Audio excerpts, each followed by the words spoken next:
Everyone knows about Abraham's faith on Mount Moriah. But what about Isaac's?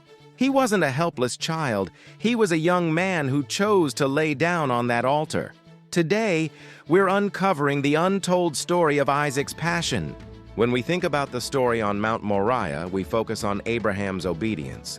But there's another hero in this story that rarely gets the spotlight, Isaac himself. The Bible tells us Isaac was old enough to carry the wood for his own sacrifice. He wasn't a toddler. Scholars estimate he was anywhere from 13 to 37 years old. That means Isaac knew what was happening, and yet he submitted. Picture this: 3 days of walking. 3 days where Isaac watches his father's face, searching for answers Abraham can't give. Day 1. They walk in silence. Isaac notices his father's trembling hands as they pack the wood.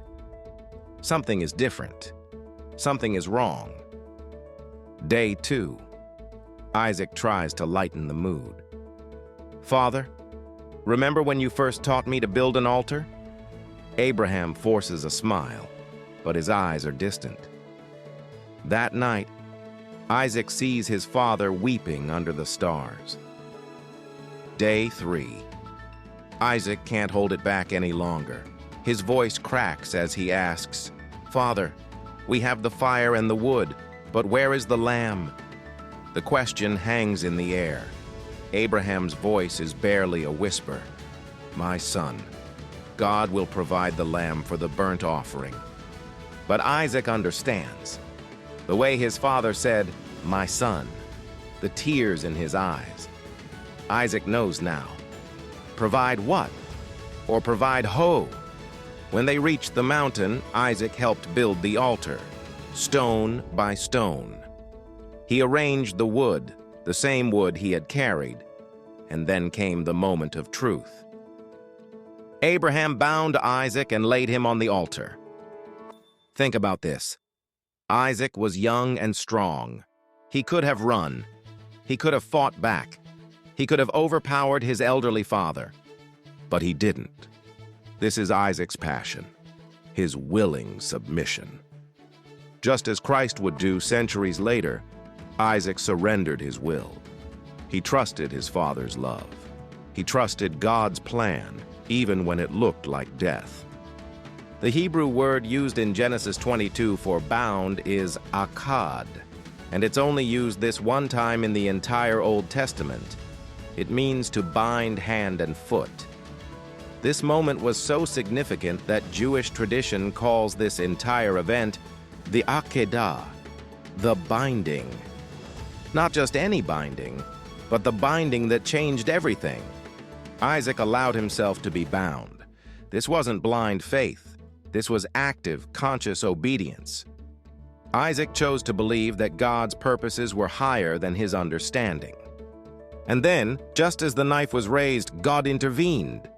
An angel called out, "Abraham, Abraham, do not lay a hand on the boy." And there, caught in a thicket, was a ram.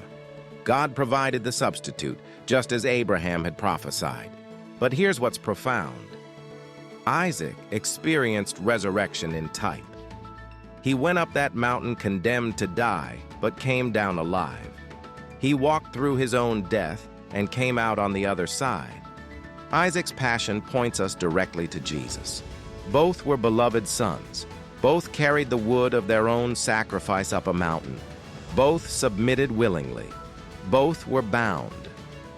But here's the difference. For Isaac, God provided a substitute. For Jesus, God provided the substitute, his own son. Jesus became the ram in the thicket for all of humanity. Romans 8:32 reminds us that God did not spare his own son, but gave him up for us all. Isaac's story teaches us that true faith isn't passive, it's passionate. It's choosing to trust God even when we're on the altar, even when we don't understand the plan, even when it costs us everything. God called that place the Lord will provide, Jehovah Jireh. And he did provide. He always does. So when you're on your Mount Moriah, facing your own moment of surrender, remember Isaac. Remember his passion. Remember his trust, and remember that God sees, God knows, and God provides. If this blessed you, smash that like button and share it with someone who needs to hear about Isaac's incredible faith today. Drop a Jehovah Jireh in the comments if you believe God will provide for you too.